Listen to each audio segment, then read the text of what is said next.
What's up guys, my name's Dychronic here on this Destiny 2 video, and today we're going to be talking about a series of supposed leaks that came straight from Bungie, and I gotta say, this is pretty much a doozy. Now everything here is not totally confirmed, this is not a total confirmed leak, however, this was posted about 8 days ago, and the TWAB, which was only a few days ago, confirmed a lot of things that were in this that we did not know before the TWAB, which lends to its credibility. If you want to see the Reddit post yourself, check out the link in the description down below. Shout out to Ginzer for posting it in the first place. Now, there's going to be a lot of spoilers in this, including story spoilers, activity spoilers, currency spoilers, a whole bunch of different things. So if you do not want spoilers, you should definitely click off now. I will leave the story parts all the way to the end, but as we go along talking about NPCs and different activities, there will also be minor spoilers as well. However, these story spoilers are going to be the biggest, and I will warn you right before we get to that in case you wanted to hear about the activities and new stuff and still avoid the story stuff. And before I begin with the video, I just wanted to apologize. My previous top 5, I said there were going to be cute fluffy animals on screen and there weren't, and I'm sorry. So in redemption, wow, I feel like I'm like some type of dog pound, and I'm just like, we have a bunch of fluffy animals left over, here you go, we need to get rid of them, adopt them please. Anyways, let's go ahead and get on with it. Again, this will be loaded with spoilers, and again, this is not totally confirmed, although some of the stuff was confirmed.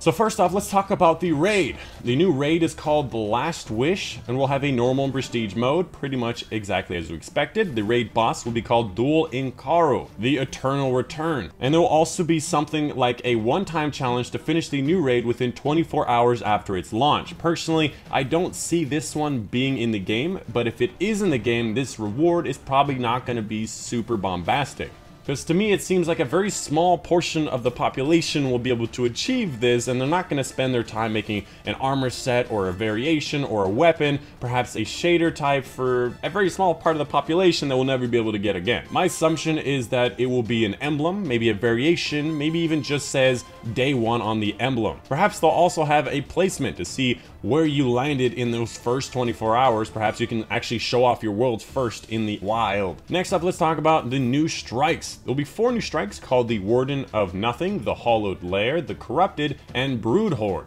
All 4 of them will always be accessible as Nightfall versions, and these Nightfall versions will have special challenges such as not receiving any arc damage in the final encounter.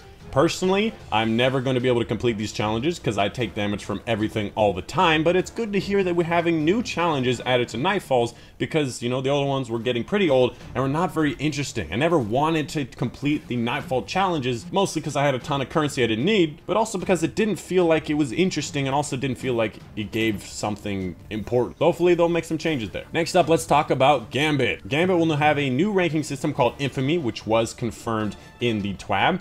Similar to Crucible, you'll be able to unlock gear and ornaments while increasing your rank, and this Infamy rank can be reset, which again was confirmed in the TWAB, but we did not know this before the TWAB. This next point says the highest Infamy rank seems to be level 15. This is actually not true. There are 5 specific ranks, and the first 4 will be split up into 3 tiers, so technically there are either 5 ranks or there are 13 ranks. Now I can see why this person would think they're 15. If they thought all 5 of them were split into 3 ranks, that'd be 15. However, the last rank is not split into 3. It is one solid chunk. So perhaps he thought that that was how it was and just skimmed straight past that.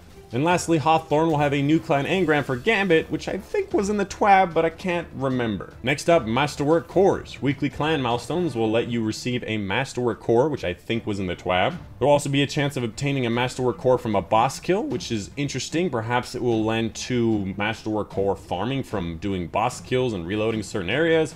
And lastly, Masterwork cores can be purchased. I don't know for what currency. Personally, I don't think that this one is true, because Masterwork cores being able to be purchased might mess with the economy of Masterworks and Masterwork cores in general, but who knows? Maybe it will be so exorbitant that it will not be purchased very often, or perhaps there'll be some type of limit on it. Personally, this doesn't seem like Bungie's style, but it may be true. Next up, a thing called Dungeon. There will be a new thing called Dungeons, and the dungeon's going to be called Shattered Throne, which will house multiple activities that will take place in it. Personally, this sounds like just another area that you explore, that you do activities in, but perhaps it'll be something more special. Perhaps there'll be a time limit, perhaps there'll be certain modifiers in there, perhaps something will be different and it won't just literally just be an explorer area. And apparently in this area there'll be certain unique armors and weapons, including an unpurified version of an armor set called Reverie Dawn, which then can be purified through different activities, which then can be purified in different activities in the Shattered Throne. Similarly to the way we did with the Solstice of Heroes armors, where we had to do some special type of grinding to upgrade it. Personally, I like this. I think it's interesting, gives us new goals, but it also kind of intensifies the grind, so hopefully it won't be too bad. Next up, let's talk about an NPC named Petra Venj. She's actually a returning NPC from Destiny 1's Reef. She used to be an NPC where she gave you a bunch of bounties and some other materials. She was also a quest person throughout the campaign and story, and she will make a return as an NPC that will offer special bounties with certain goals, such as completing all of them in a week. We'll be talking about Petra Venj in a little bit down below in the story. A little bit down below, we'll be talking about Petra Venj and how she takes place in the story. Next up, let's talk about clans. Almost everything here was confirmed in the TWAB, including a stronger focus on clan activities, where certain milestones and goals such as raids, strikes, nightfalls, matches in Crucible, Expedition Protocol must be completed together to get a certain milestone or a completion, which was confirmed. Some of them even require a 6-player clan fire team, such as the completion of the Last Wish raid, which definitely seems like Bungie's style, and playing with clanmates will grant special bonuses and buffs such as increased recovery, resilience, and mobility, which again, one of the clan milestones or the clan levels was increased resilience when you're with clanmates. Next up, let's talk about a weapon called Ace of Spades, a returning weapon from Destiny 1, which was a somewhat of a fan favorite, and to get it there will be a mission where you have to reclaim the Ace of Spades back from Uldren. Once reclaimed, it will first be a broken version, then you have to repair it through a longer quest series with several steps through multiple activity. My guess, it's going to be very similar to the way you had to do the Polaris Lance. Every week you'll have to do some special thing to upgrade it to its next version, eventually being able to upgrade it to its final form, and then finally to its Masterwork Catalyst form. Hopefully there will not be a big set of catalysts after finally getting it. But we'll have to wait and find out. Next section, prison escapees. This is not really anything new.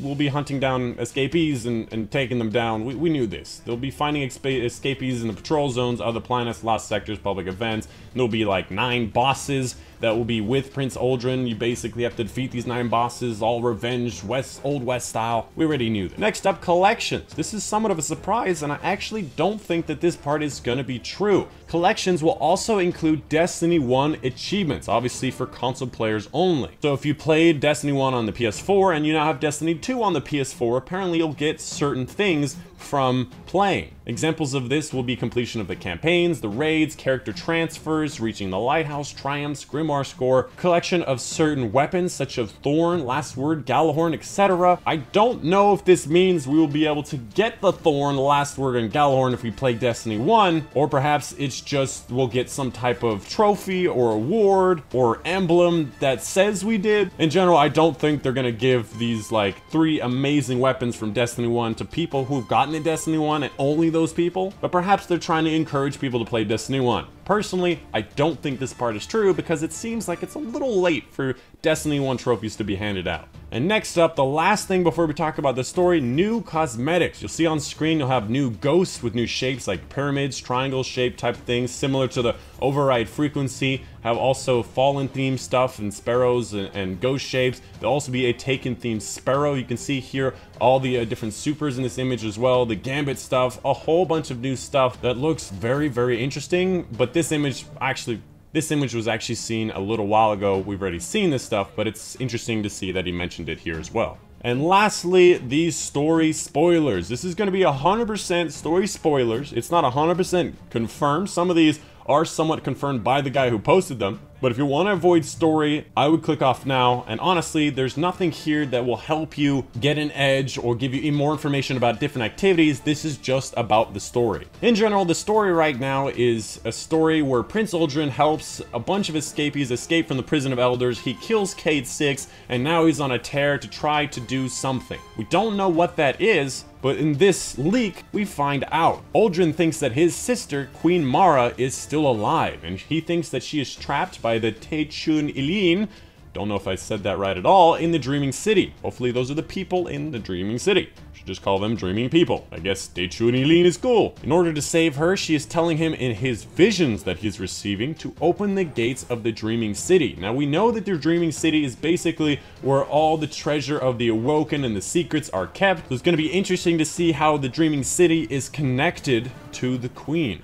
Prince Uldren somehow allies the prisons in the Prison of Elders in order to achieve his goal. While trying to regain control of the prison alongside Petra Venj, Cayde-6 died, as I said before, and after Uldren succeeds to open the gate to the Dreaming City, which we knew that he would, because that's how we get in, he immediately gets killed by a creature, but the gate remains open. Honestly, this just sounds like Borderlands 1 at the very end, when that giant monster just kills Steel, and then, you know, we have to fight it. Come to think of it, that's probably exactly how it's gonna happen.